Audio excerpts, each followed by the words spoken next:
ভেবে দেখেছেন কি, আজ যে বিছানায় আপনি নিশ্চিন্তে ঘুমাচ্ছেন, কাল হয়তো সেই বিছানা পাল্টে যাবে। আপনার চারপাশ হবে ৩.৫ হাত মাটির অন্ধকার দেয়াল। আপনার সবচেয়ে প্রিয় মানুষগুলো আপনাকে সেই অন্ধকার গর্তে একা ফেলে চলে আসবে। কারো পায়ের জুতার শব্দটুকুও আর শোনা যাবে না। চারপাশে শুধু নিস্তব্ধতা আর মাটির নিচের সেই হাড় কাঁপানো শীতলতা। হঠাৎ শুনতে পাবেন এক বিকট আওয়াজ। মুনকার নাকির আসবেন আপনাকে প্রশ্ন করতে।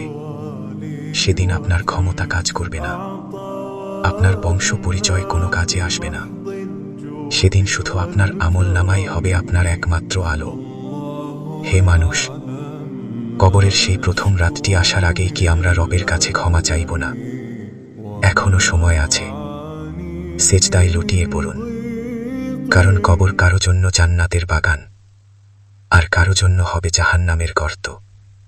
ইয়া আল্লাহ, আমাদের কবরের সেই প্রথম রাতটি সহজ করে দিও। আমিন।